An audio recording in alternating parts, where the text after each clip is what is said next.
IMA Dehradun की passing out parade देश को मिले 419 नए सैन्य अफसर। 9 मित्र देशों के 32 जेंटलमैन कैडेट्स भी पास आउट। कुल 451 जेंटलमैन कैडेट्स ने देश सेवा की शपथ ली है।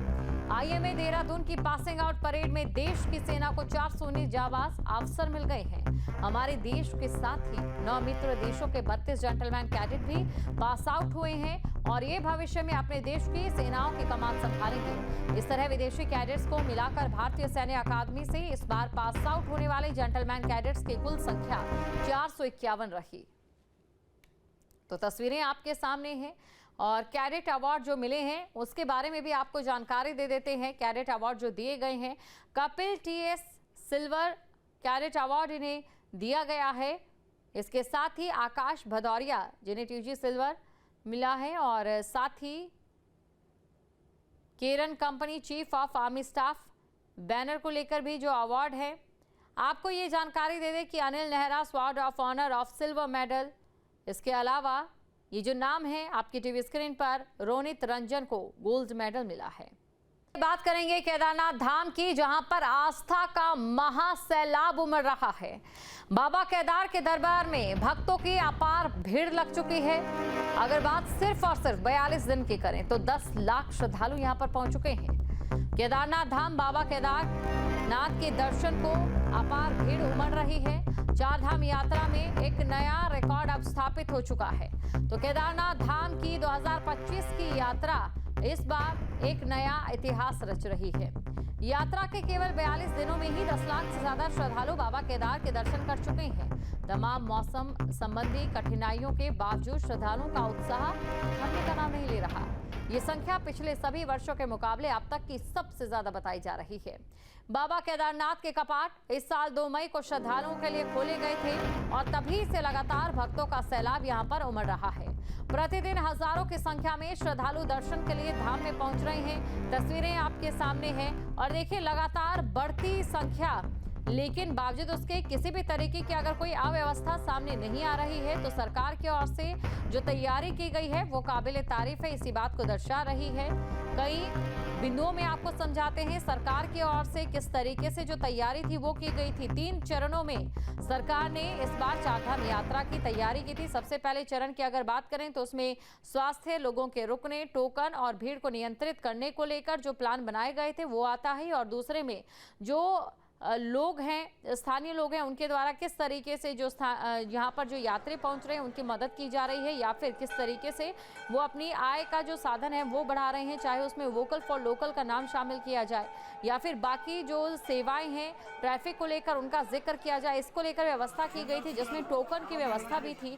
वहीं तीसरे अगर चरण की हम बात करें, तीसरे चरण में रखा गया था कि किस तरीके से जो यात्री है उन्हें गेटवे के थ्रू जाने देना है, यानी कि पहले टोकन के जरिए जो है यात्री आगे बढ़ेंगे और उसके बाद अगर भीड़ बढ़ती है तो उसे कंट्रोल करने के लिए जगह जगह पर चौकियां बनाई गई है। और नैनीताल के कैंची धाम मंदिर में 15 जून को भव्य मेले का आयोजन होने जा रहा है। कैंची धाम को रंग बिरंगी लाइटों से सजाया गया। पुलिस और प्रशासनिक तैयारियां भी पूरी कर ली गई हैं। उम्मीद ये जताई जा रही है कि इस साल श्रद्धालुओं की भारी संख्या पिछले साल के रिकॉर्ड को तोड़ सकती है, जिसको देखते हुए सुरक्षा के व्यापक इंतजाम किए गए हैं। मेले के दौरान श्रद्धालुओं को शटल सेवा से कैंची धाम पहुंचाया जाएगा। हल्द्वानी, भीमताल, नैनीबैंड, भवाली, नैनीताल और गर्म पानी से शटल सेवा चलाई जाएगी। भवाली से आगे सभी 2 पहिया वाहन प्रतिबंधित रहेंगे।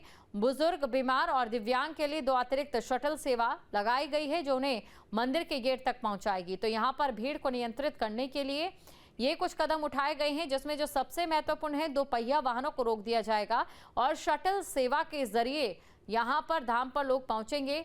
शटल सेवा के जरिए जो लोग धाम पर पहुंचेंगे, ऐसे में एक निर्धारित संख्या जो है रहेगी, जिसके बाद वो दर्शन करेंगे तो दूसरी शटल सेवा जो है वो शुरू हो जाएगी। इससे होगा क्या, क्योंकि अभी देखिए इतने व्यापक तरीके से यहाँ पर किसी प्रकार की 4 लेन नहीं है, जो मामूली रास्ता है, एक नॉर्मल सी सड़क है। ऐसे में ये ज़रूरी हो जाता है कि यहाँ पर एक रणनीति के साथ जो ट्रैफिक व्यवस्था है उसको लेकर एक रणनीति बनाई जाए और इसी रणनीति पर काफ़ी समय से जो अधिकारी है, प्रशासनिक अधिकारियों की हम बात कर लें तो वो काम कर रहे थे और इसके बाद मेले से कुछ दिन पहले ही जो नियमावली है वो सामने आ गई थी। 2 तस्वीरें आपको दिखा रहे हैं धाम को किस तरीके से सजाया गया है और कल भव्य मेले का आयोजन होने जा रहा है। प्रसाद को लेकर भी विशेष तैयारी यहाँ पर की गई है और प्रसाद में मालपुआ के साथ पैक्ड जो सब्जी है वो आपको पैकेज तरीके से दी जाएगी, यानी कि एक पैकेट में दी जाएगी। पैकेज दिए पूरा प्रसाद इस बार का रहने वाला है और इसी को लेकर जो एक समय सारणी है वो भी निर्धारित की गई है। सुबह से लेकर रात 9 बजे तक आपको ये प्रसाद मिलेगा।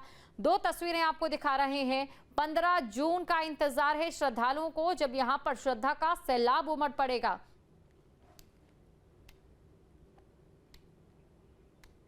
तो तस्वीरें आपके सामने हैं। तस्वीरों में आप देख सकते हैं, पहली तस्वीर वो जो कैंची धाम को सजाया गया है और साथ ही रंग बिरंगी लाइट्स यहाँ पर लगाई गई है। दूसरी तस्वीर आप देखिए, क्योंकि भव्य मेला यहाँ पर लगने जा रहा है, ऐसे में जो श्रद्धालुओं की संख्या है, दिन में जो तस्वीरें हैं वो निकलकर सामने आ रही है, वो हम आपको दिखा रहे हैं कैंची धाम की। और देखिए जो तैयारियां हैं मुकम्मल की जा चुकी है।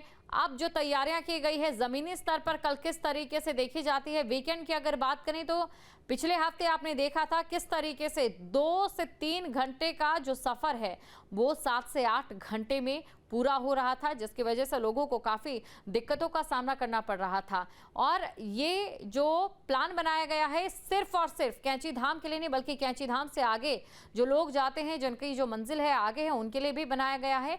खबर पर अधिक जानकारी के साथ संवाददाता समीर हमारे साथ जुड़ चुके हैं, तो समीर के पास चलते हैं। समीर, सबसे पहले ट्रैफिक को लेकर क्या रूट प्लान यहाँ पर बनाया गया है? कैंची धाम से जो आगे जाने वाले लोग हैं, जिनकी जो मंजिल है आगे है, उनको लेकर क्या कुछ निर्देश जारी किए गए हैं? कैंची धाम 15 जून कैंची धाम का स्थापना दिवस है और इसको बड़े भव्य तरीके से मनाया जा रहा है।